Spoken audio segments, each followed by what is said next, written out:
Ikhwatal iman, ndugu zangu katika iman, laqad shara'a Allahu liibadihi fi khitami shahri Ramadhana zakata alfitri.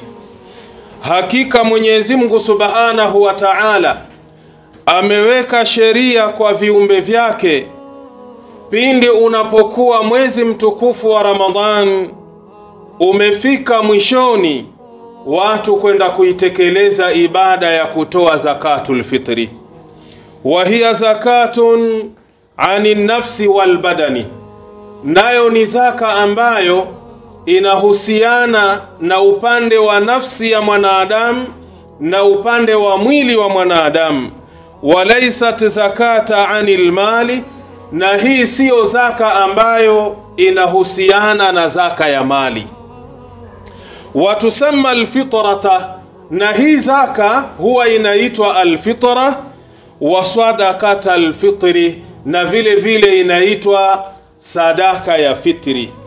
Wa zakatul fitri wajibatun ala kulli muslimin, na hii zaka ya fitri ni lazima juu ya kila muislamu, kabiran kana au saghiran, awe ni mkubwa awe ni mdogo, dhakaran kana au untha, awe ni mwanamume awe ni mwanamke. Lakini kwa watu hawa zakatul fitri kwao ni lazima. Hii ni kinyume na zakatul mal. Zakatul mal ni kwa yule ambaye kwamba Mwenyezi Mungu Subhanahu wa Ta'ala amempa uwezo, amempa mali ile ikaweza kuzungukiwa na mwaka. Huyu kisheria anatakiwa atoe zaka kama inavyokuja kisheria kwake.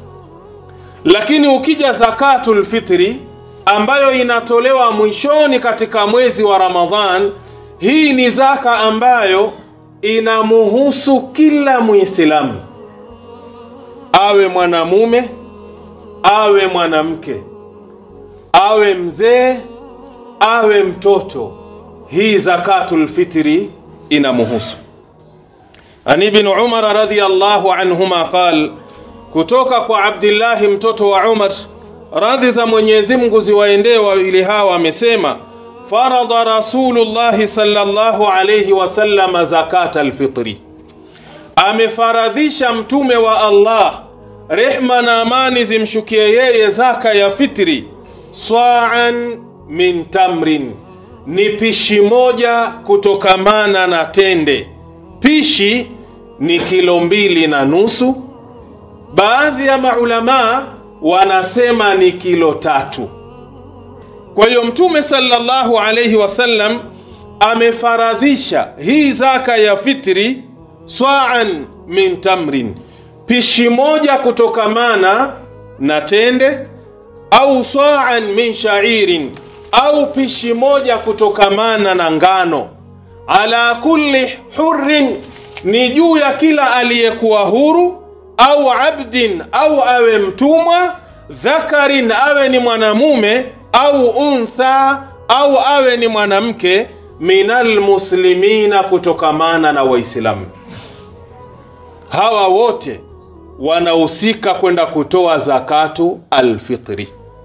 Hadithi hii ni sahih, kaipokea Imamu al-Bukhari kwa nambari 1504. Muslim kaipokea hadithi hii biikhtilafin yasirin, kwa tofauti ambayo ni ndogo, utaipata kwake kwa nambari 984.